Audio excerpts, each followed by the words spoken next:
Hello gamers and welcome to Let's Play Us on. This is going to be like a tutorial campaign about Battle Brothers. It's a game developed by Overhype Studios, a German developer, and it's been ported to Switch by Ukiyo Publishing.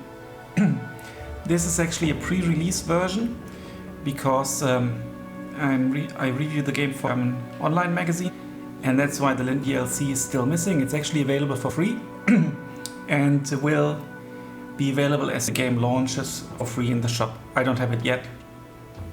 And as you can see here, there are 3 other DLCs: Beasts and Exploration, Warriors of the North, and Blazing Deserts. I've got them all activated, and yeah, you can buy them separately or you can buy them in the bundle as well.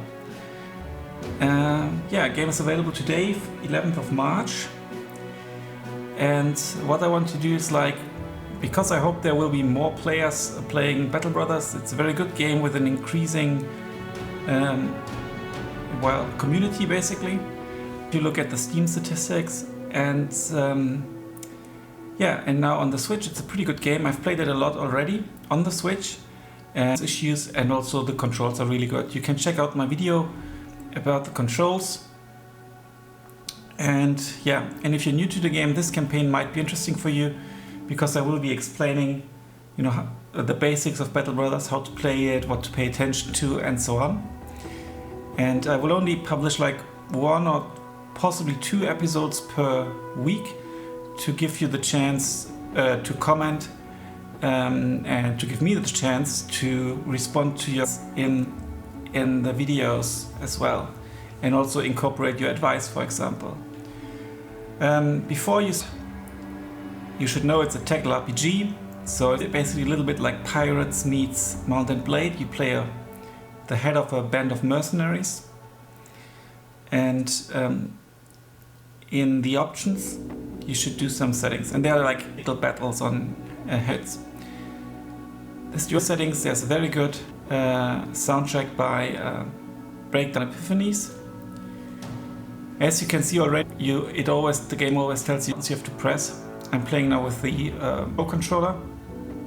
What you should always do, in my opinion, is activate reset equipment after battle. It basically means if you play, let's say, an archer, one of your characters is an archer, and he gets engaged in, and then during the battle you swap to his dagger or sword, and then with that setting, after the battle he will be holding his bow again, and the dagger will be in his backpack. Otherwise you will have to do it manually, which is a bit annoying. So this was actually introduced to the game at some point in a patch. It's really, really good. Also, you should do auto pause after leaving a city, because usually you don't exactly know where you want to go to next. You need to look around, so you would pause the game anyway, so just auto pause it. You might want to consider if you want to auto end the turns if you've used up all of your action points of one of your brothers or not. I keep it activated now. I think that's the standard setting as well. I don't do faster movement, which you can do later on, in particular if you know the game already. Let's go back. Let's start. You can see there we can choose an origin. Now the origins are new because they've been introduced in the Warriors of the North DLC, and some others were added with the Blazing Deserts DLC, but you need Warriors of the North DLC. Otherwise you play Rebellion is the standard setting, and it includes a tutorial. And at the top right you can see that's the difficulty, or the suggested difficulty for this start. You can go for a new company, which is basically the same, just without the tutorial. Southern Mercenaries is basically like a new company, but starting in the south. And the south is a bit more difficult. That's, with the Blazing Deserts DLC. Peasant Militia, you get lots of poorly equipped peasants. You can only recruit peasants and fishermen and so on, no nobles. And you can have up to 16 men in every battle and up to 25 in your roster. Band of Poets is pretty cool. You start with three archers basically. they are a bit squishy, so you need to get some melee guys quickly, and you move faster, and you get a scouting report for the enemies, which basically know which enemies you will be fighting usually, and you have less inventory space. But you can upgrade your, there's something called a retinue, which was in that, and there you can upgrade your cards. This is basically like trading. You get like trading buffs and less renown. Deserters, you always act first in combat, but Noble House wants you down, and they have very low resolve, the starting characters, but good equipment. Northern Raiders is basically barbarians, and yeah, 2 factions hate you at the beginning, and you get better loot. Manhunters is not an easy start or origin, and it basically you have like slavers or manhunters and some indebted, so basically slaves, and you need to have at least 50% or more than 50% slaves. You can take more men into battle, and you need to whip them. You need to whip the slaves in battle, and then they fight better, and they are kept at level 7 and stuff. It's pretty cool. Dafkul cultists is pretty cool as well. You sometimes get new cultists for free, but you also need to sacrifice members of your group. Beast Slayers. Difficult start with 3 experienced Beast Slayers. I haven't played that a lot yet, so. Gladiators seems easy because you start with 3 very experienced guys. They have unique traits as well, but you cannot have more than 12 men in your roster, and you fight with 12 in the battle, which basically means you are often can be outnumbered, and you don't have like a proper reserve, for people to heal. And if they die, your campaign ends. Lone Wolf is basically the same, but just with 1 guy. If he dies, it's game over. And you can go for random. What we're going to do is, because this is a tutorial let's play, start with the tutorial, of course. So let's go for next. RS. Here we choose a banner. There are quite a few, some of them come with DLC. You can also support the developer by purchasing water banners. Let's go for this one maybe. And then there's always like a late game crisis. We go for random. You can choose as well. Holy War is introduced with Blazing Deserts DLC. Permanent destruction basically means what happens if villages or parts of the village or city get destroyed permanently or not. I don't like permanently because it may end your campaign, and it's realistic to repair stuff, I think. So we keep permanent destruction switched off. Oops. And then I would like to change the name. Just 1 second. Oh, let's get back. There we go. And call it... oops. It's not... Here we go. We are going to call it... We'll call the Mercenaries... The Switcher. Like the Witchers, just with a switch.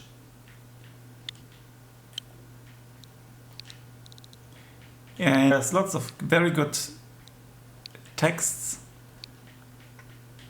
and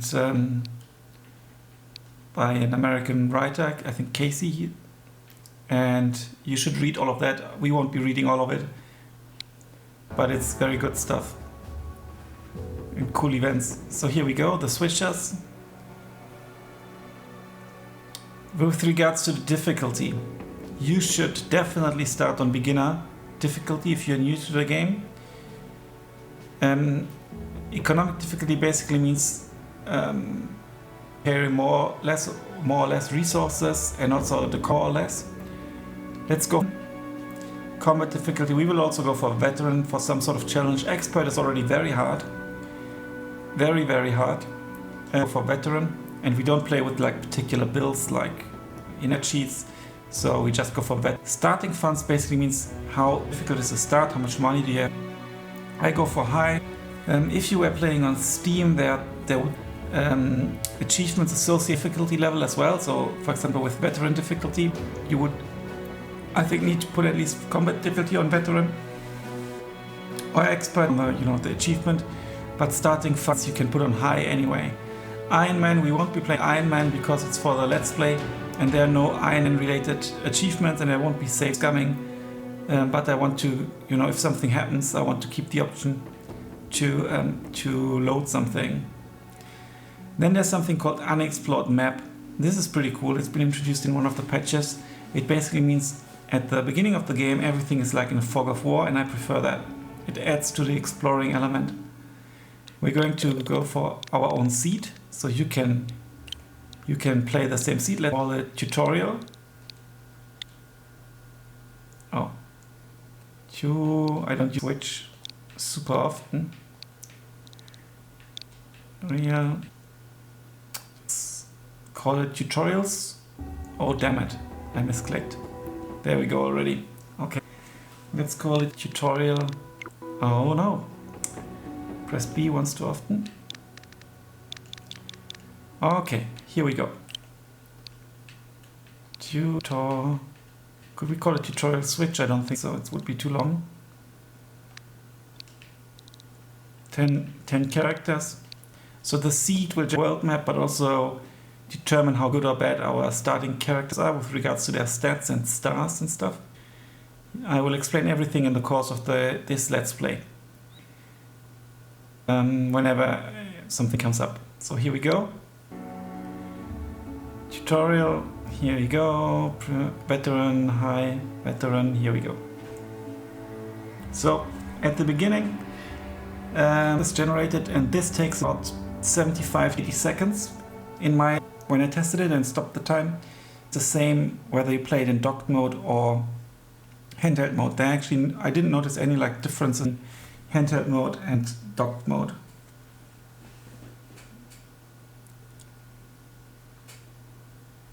So there's an incredible amount of information you can absorb regarding Battle Brothers and the mechanics and stuff and the builds. We will take it slow and go step by step as things come up. There's also very good Wikipedia with all the information. You can even see what do all the events mean, what are the possible outcomes of events. There are the strategies how to defeat the different types of enemies. So there's lots of information you can find online. Obviously the PC version can be modded a bit, and there are some mods, slightly cheap mods or quality of life mods, it depends, where you can actually show, let's say a village has problems with disappearing villagers, and then you get that information but you don't know what it actually means in figures, and then you can get these figures. Okay, we go for at least. It all went wrong. The company was hired to track down Hogarth the Weasel and his band of raiders, and there was so most of our band has been killed, and we meet eyes with the captain. A last knot is cut. Our captain basically, but he's dead. That means we are left in command with the few men that remain, and now we need to rise to glory again.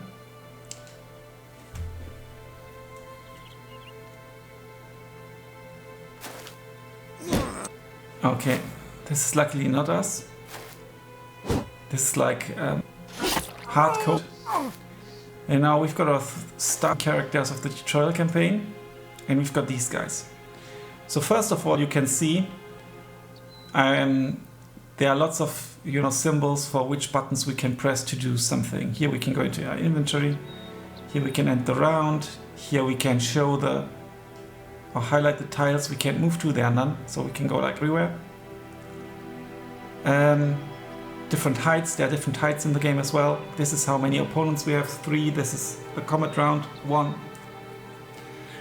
So, and on the right side here, you can see the tips. We can deactivate them by clicking the left stick, the left analog stick, but it also deactivates the tooltips. So if I click that again, we can get these tooltips again.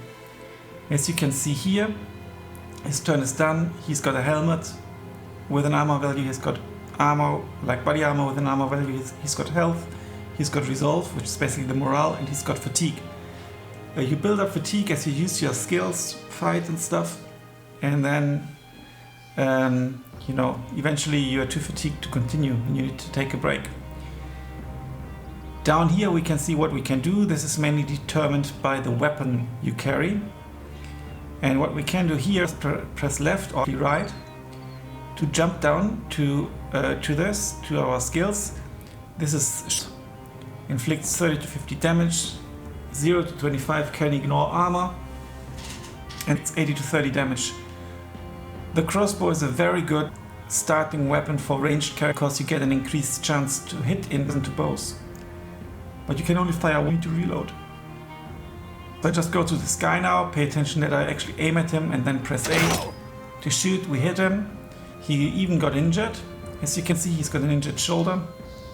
Double grip means he deals more damage because he's not holding shield or a net or something.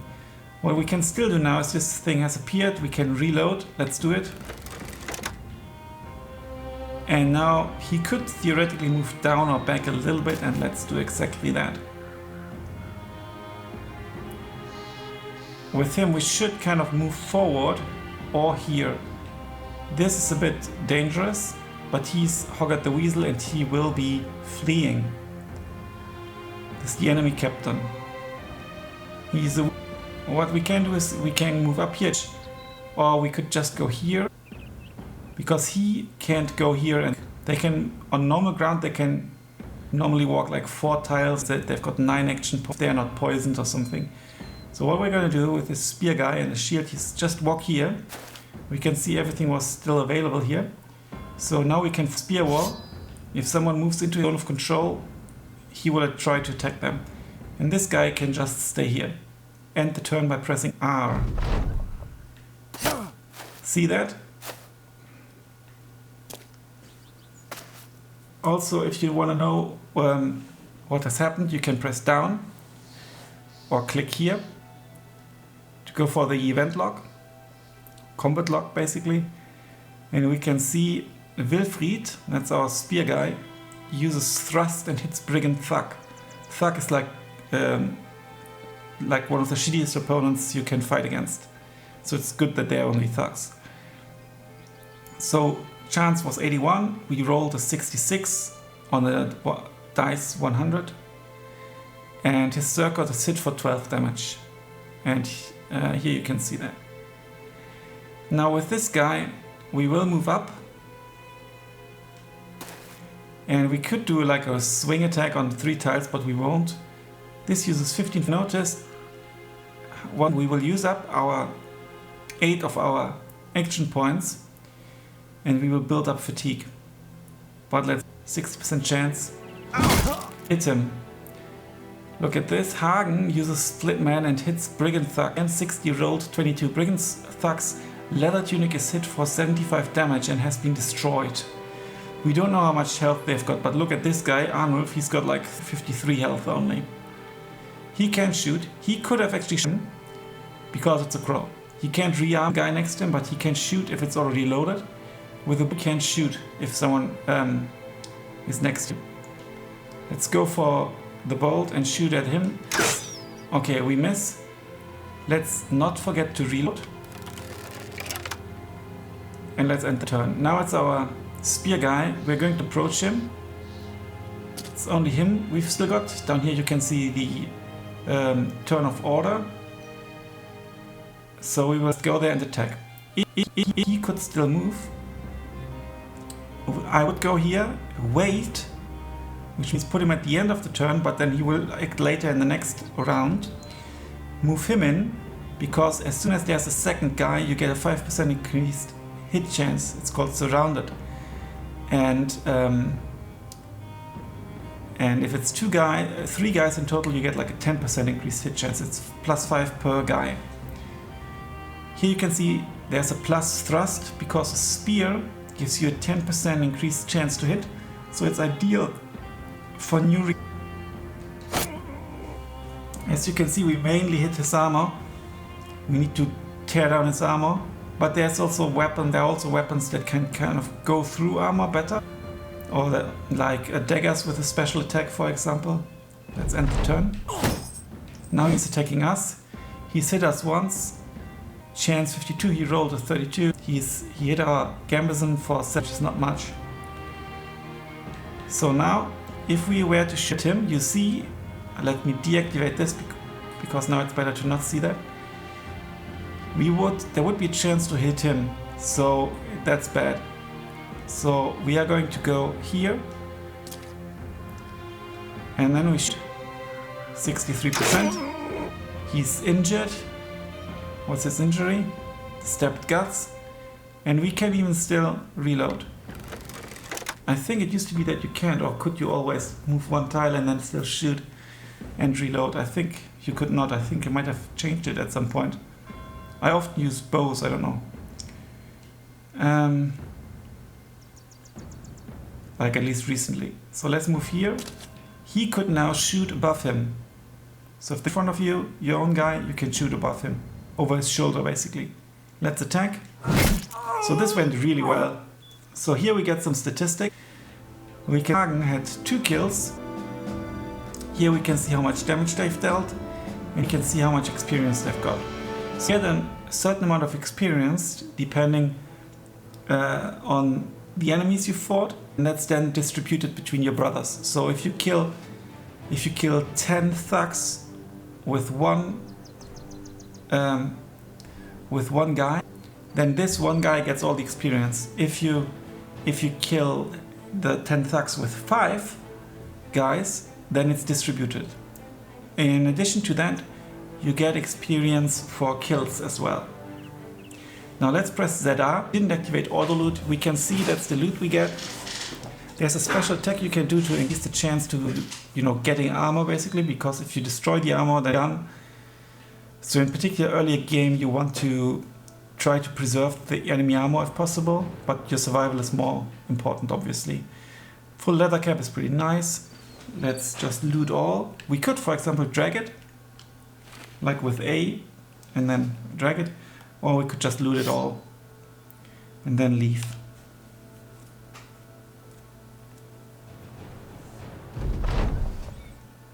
You're alive. Bernard stabs his throat. That was our leader. Arnulf joins the 2 of you, still breathing heavily, then Wilfried. As you can see, there were 3 guys, but we're actually 4. It's the 3 guys plus us. Save the ceremony and anointments for another day. Let's give the man a good burial and return to Talbach to collect our pay. The Weasel's men are slain after all. Besides, Captain, we ought to see to that wound before we lose you, too. Wouldn't want to leave Arnulf in charge, right? So be it. So that's kind of the explanation why we don't see ourselves.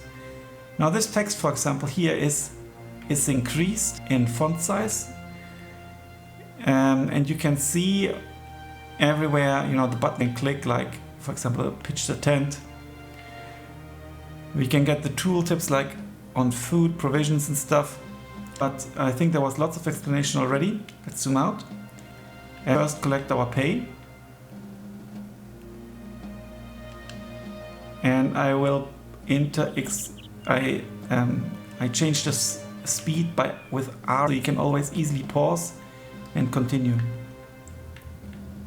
So this the quest takes us here. You can always have 1 active contract at a time. Or the story display must be for the arrival in Talbach. We expect to get paid for this. Well, naturally 400 is agreed upon.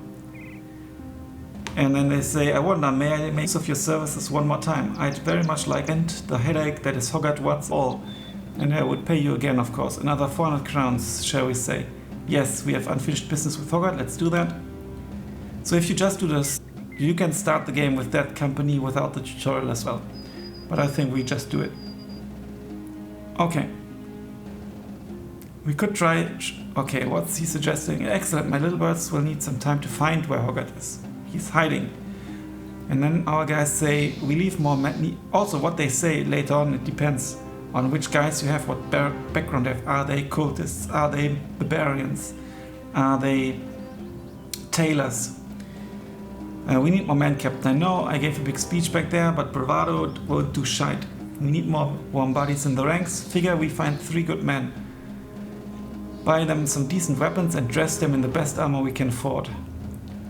I bet this bottom town's got a desperate peasant or 2 looking for a new life, or we could travel to Schlachtheim in the northwest. Them city folk as hardy as these country bumpkins, but we are most likely to find men with fighting to rest there. Alright, so a town view, we have taxidermists, we can find items from monsters, craft them into stuff like poisons and special armor as well. Here we can recruit guys, and here's the marketplace. These are trade goods, this is food, bandages for healing. This is actually quite cheap. Because as you can see, let's activate the tooltips again. Worth 200 and they sell it for 169.96. Let's buy some tools you need for repairing, ammunition. It's all summed up here. And that's medical supplies, you need that for healing injuries. So if your guys get seriously injured. Tools and supplies. Provisions, we use 6 provisions per day, and the provisions we've got last for 8 more days. We've got 2,704 crowns and we pay out 45 per day, so we're good for 60 more days. Now this is some decent equipment. We should buy a shield. We stick to the crossbow. Yeah, and that's it for now. Now, these are the items you saw on the world at the top left as well, so that's now considered it explained. This is our inventory management. We have like the puppet where we can dress our guys. These are their stats or attributes, and this is our inventory or stash. With the ZR we can look at the perks of this particular mercenary and later upgrade it. Their mood ain't that good. We can see it here. Dissatisfied, and this is like what they can do in combat. It mainly depends on the weapon. And background is a companion because he's one of our starting companions. We can just use the right analog stick to go right, and that means we can toggle between the guys. And actually, yeah, if we move here, it's even like black, and the one that's active just like that is like shining gold a bit. This guy is he's fat, so he has increased hit points and decreased fatigue. He's bloodthirsty. All kills are fatalities. That's pretty cool. If those so like chopping a head off or something, that's pretty cool. And helpful against certain enemies like undead who come back from. Okay, this first guy, we will look at this in the next episode in detail because this is very important. Yeah, but they are decent. This guy ain't very good. He is good, he's also quite good. And we're going to give him the good hand. I just press L a bit and he gets this, fits to my color. And the next episode I will explain a bit more about these values here, and then we will continue the journey to recruit some guys. And the next episode will all be out already very soon, maybe even today, to get things started. And this is just like basic introductory explanations.